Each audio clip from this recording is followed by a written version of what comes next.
Episode 1 of Ragnarok Season 3 starts with the ominous threat of Ragnarok on the horizon. It's prophesied that when Ragnarok arrives, the cosmos will be completely destroyed, only for the world to begin again.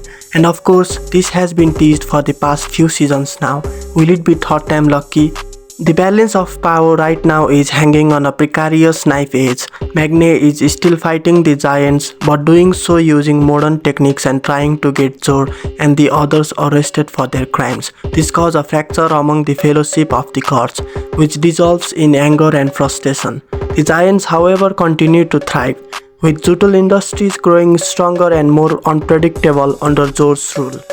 Mjolnir, tucked away on a dusty shelf and not used, calls out for Magne, and with the inevitable battle on the horizon, our young Thor is on a collision course with the giants. And that's before mentioning the serpent that Laurits has been growing in secret, having made a secret deal with the giants in Season 2. He heads over to check on it as it consumes a dark hole. Time passes and Magne decides to use the hammer again, launching Mjolnir, which knocks off a huge chunk of bedrock down onto the power plant outside Jutul Industries.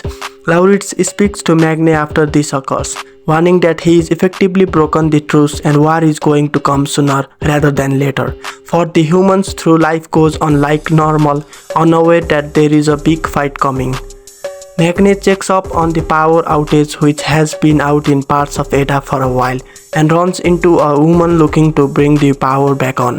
This woman is married and she works at the plant as an electrician. Magne excitedly tells jötunn, but he reminds the boy that there is only way they are going to stop the giants, and he knows what that is. Still, jötunn calls Raven all the same, and they manage to find her. Predictably, Merit refuses to indulge in the idea of testifying in court, that is, until Magne uses Merit's wife, Elizabeth, as a tool to show what drives him, given his own lover was obviously killed several seasons back. Unfortunately, she doesn't make it through the night given Merit is killed by Thor to prevent her from testifying.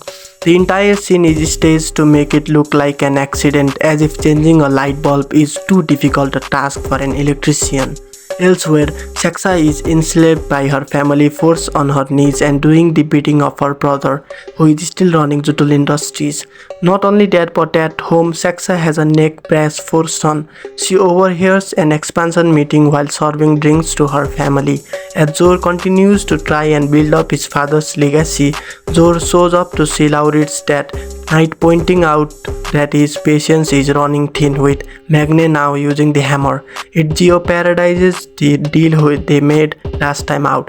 Laurits waves this away through, revealing that this serpent is growing. Magne is livid and and truly breaks the pact when he finds out about Merit.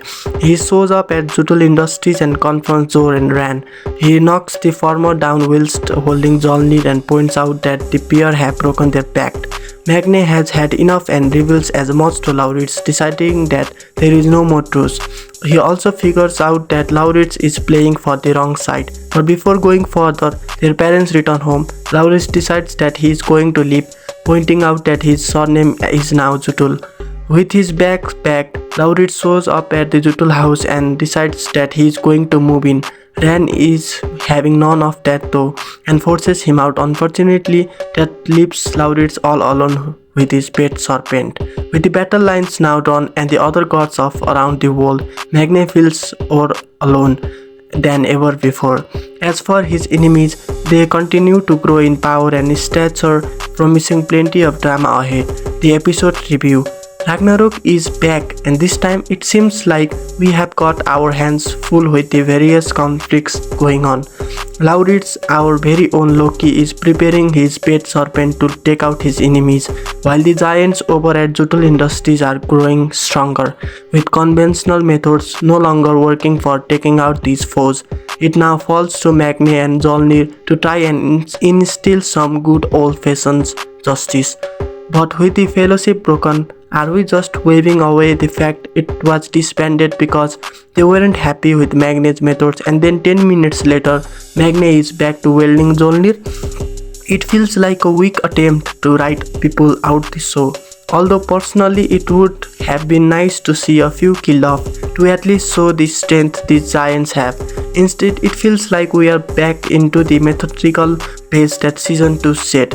Magne is also racked with insecurities and it's unclear how long he can keep this fight going alone before it becomes too much. Will the power of Mjolnir prove to be too much? Everything is left on a precarious knife edge at the end here, leaving the door wide open for the next episode.